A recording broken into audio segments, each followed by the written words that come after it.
विधायक हाथों में तख्ती लिए सरकार को कहीं ना कहीं घेरने की कोशिश कर रहे हैं।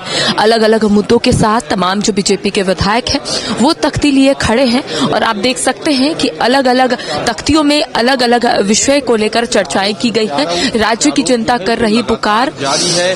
दूसरी तरफ आज ये भी देखो और इसके बगल में आप देख सकते हैं कि अलग अलग मुद्दे हैं, बालू, कोयला और अन्य ऐसे मुद्दे हैं जिसको लेकर इससे पहले भी विपक्ष के विधायक अपनी आवाज को बुलंद कर रहे थे। आज एक बार फिर से विपक्ष के विधायक जो है तख्ती लिए सीढ़ियों पर खड़े हैं और इनका कहना है कि जब तक सरकार की तरफ से सवालों का जवाब तथ्यों के साथ नहीं दिया जाएगा, इसी तरीके से बीजेपी के विधायक अपनी आवाज को बुलंद करेंगे। हालांकि कल आपने देखा होगा छात्रवृत्ति को लेकर विपक्ष के विधायक वेल में उतर गए थे और उनका कहना था कि संबंधित मंत्री चमरा लिंडा सवालों का जवाब दे कि आखिर 1.5 साल हो गए हैं, छात्रवृत्ति क्यों नहीं मिल रही है। एक एक करके विधायकों से बातचीत करने की कोशिश करते हैं, उनसे जानते हैं कि इस बार का मुद्दा क्या है। अगर आप सभी मीडिया बंधु जो है, आप हर एक जिले से बिलोंग करते हैं, आप सभी वहाँ घूमते हैं, आपको पता है विधि व्यवस्था कैसी है। बालू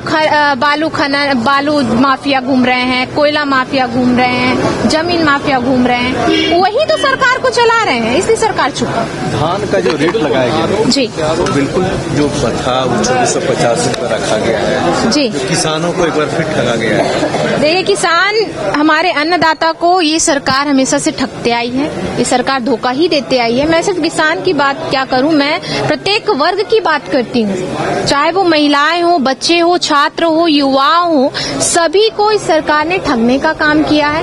उनके हित में कभी उन्होंने बात ही नहीं की, उनके हित के लिए कभी खड़े ही नहीं हुए। चाहिए जब इतने प्रश्न हो रहे हैं सरकार आके अपना पक्ष रखे, पर ये पक्ष भी नहीं रख रही है, सिर्फ आरोप प्रत्यारोप का मामला चल रहा है। निर्मल, मैं तो इस बार क्या कुछ है आप लोगों के पास मुद्दे? यहाँ पे कानून व्यवस्था के लेके मुख्यमंत्री जी के साथ बैठक में भी और विधानसभा के अध्यक्ष के साथ बैठक में चर्चा का बात हुआ था कि 2 घंटा चर्चा लॉ एंड ऑर्डर के करने के लिए, लेकिन अभी तक सरकार किसी तरह दिशा निर्देश नहीं दिया है कि लॉ एंड ऑर्डर के लेके चर्चा करने के लिए। आज अगर पूरे झारखंड में कोयला, लोहा, जमीन तस्करी का मामला पूरे झारखंड में लूट खसोट के साथ दलाल लोग सरकार के साथ मिले हुए हैं, वैसे लॉ एंड ऑर्डर के लेकर चर्चा के लिए हम लोग मांग किए हैं और लॉ एंड ऑर्डर के चर्चा नहीं करेगा तो सदन में हम लोग पुनः सरकार से मांग पहले करेंगे। अगर सही से सुना गया तो ठीक है, न तो हम लोग सदन पुनः चलने नहीं देंगे। कल भी आप लोग वेल पर उतरे, सवालों का जवाब मिल पाया आप लोगों को? अभी हम तो जो हम लोग किसान परिवार से आते हैं, सरकार अभी 15 तारीख से धान खरीदने का बात किया है, उसके लिए मैं तहे दिल से पहले धन्यवाद देंगे। लेकिन और भी जो मुद्दा है उस पे चर्चा सरकार करे, जो छात्र लोग का छात्रवृत्ति का हो मामला हो या अन्य तरह का मामला हो, उसमें लोगों का सरकार पे जो भरोसा उठ रहा है उस पे चर्चा करने का काम करे सरकार। चलिए एक बार और तस्वीर दिखाते हैं। कोडरमा विधायक नीरा यादव है। नीरा जी, एक बार फिर से आप लोग अपनी आवाज को बुलंद कर रहे हैं, लेकिन सत्ता पक्ष के विधायकों का कहना है कि मुद्दे ही नहीं है इस बार आप लोगों के पास। देखिए, कल अनुपूरक बजट पेश हुआ, जब हम घर जाके उसको पढ़े, मतलब 14 महत्वपूर्ण विभागों में 10% से भी कम खर्च हुए हैं। अब बताइए कि ये सरकार कर क्या रही है। 6.5 लाख से अधिक बच्चों को छात्रवृत्ति नहीं मिल पाई है। मतलब क्या क्या हम बताएं यहाँ पर, जिस प्रकार भ्रष्टाचार के मामले इतने ज्वलंत मुद्दे, लेकिन सरकार को कोई मतलब नहीं है कि चर्चा कराए। और जो आप देख रहे होंगे कि सत्ता पक्ष के माननीय विधायक लोग जो हैं वो भी विरोध कर रहे हैं, वो भी कल बोल रहे थे।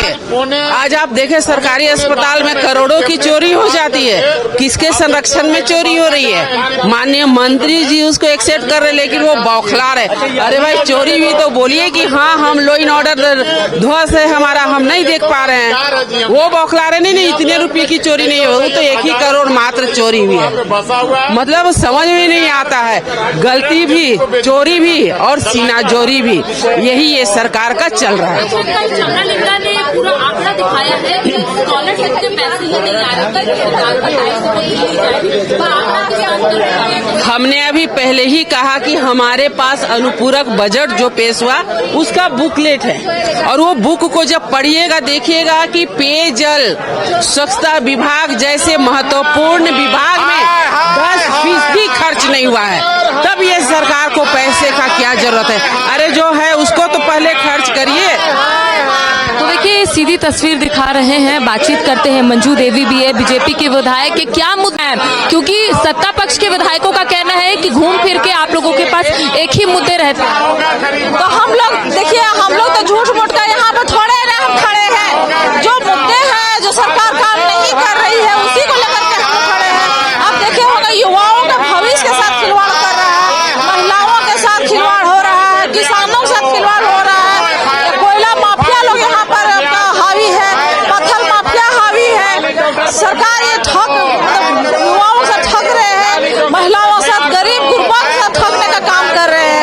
अभी देखिए आपका पत्थर खदान में भी जो इलीगल है वो चल रहा है, पूरा खुलेआम मर्डर हो रहा है, खुलेआम मर्डर हो रहा है।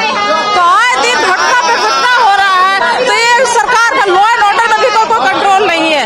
तो ये झूठा मिला जुला देखिए तो गोल गोटोल कोई काम है, निकम्मी सरकार है। ये एकदम ठगबंदर की सरकार है, ठगुआ सरकार है। इसको उखाड़ के फेंकना बहुत जरूरी है। चलिए और भी विधायक के बातचीत करते हैं। आप लोग जी संबंधित मंत्री आप लोग के साथ आए और उनका कहना है कि आप देख लीजिए केंद्र सरकार का सहयोग ही नहीं मिल रहा है, अब उन्हें दिल्ली जाना होगा, दिल्ली में बात।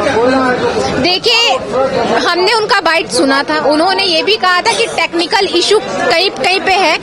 मैं तो यही कहना चाहूंगी जो इनका टेक्निकल इशू है ये उसी को केंद्र पर थोपने का प्रयास कर रहे हैं कि केंद्र तो पैसा उनको देना चाह रही है और दे भी रही है, ऐसा नहीं कि वो नहीं दे रही है। इनके टेक्निकल इशू की वजह से जो ये क्लियर नहीं कर पा रहे हैं और हर एक चीज का जो भार है, हर एक चीज का इल्जाम जो है केंद्र पर थोपने का प्रयास कर रहे हैं। ये सामने आकर बताए ना कि टेक्निकल इशू क्या है, तो वो ही नहीं दे पा रहे हैं। हर चीज पर आपने कहा कि बच्चों को विदेश भेजा जाएगा, बच्चों को 1 लाख रुपए दिया जाएगा, ये आपने ना वादा किया था। पूरा किसे करना है? आपको करना है। आप हर चीज का जो ये है आप फोड़ देते हैं केंद्र के ऊपर। ये कहाँ तक उचित है? आप सरकार, राज्य की सरकार है, आपको सामने अगर हर एक वर्ग के लिए बात रखनी हो। देखिए, सदन की कार्रवाई हम चलने देते, पर वहाँ चलने का भी ये होना चाहिए कि हम कोई चीज रख रहे हैं, कोई प्रश्न रख रहे हैं, किसी चीज पर चर्चा चाह रहे हैं, कुछ मुद्दे हैं, अहम मुद्दे हैं, उस पर चर्चा चाह रहे हैं। सरकार सामने आकर हमें बोले कि हम उस पर चर्चा करेंगे, हम आपकी बात सुन रहे हैं, पर सरकार का ये रवैया कतई नहीं है। क्या बोले धान का कराए? क्या आया है? 2450 रुपया उसका रेट लगा है। अरे भाई उन्होंने 3200 रुपया कहा था साहब, और आधा धान तो लोगों ने बेच दिया, वो भी विलम्ब से कर रहा है, तो लूट ही रहा है न, झारखंड की जनता को ठग ही रहा है न वो। तो देखिए इस वक्त नेता प्रतिपक्ष बाबूलाल मरांडी यहाँ पर पहुंचे हैं।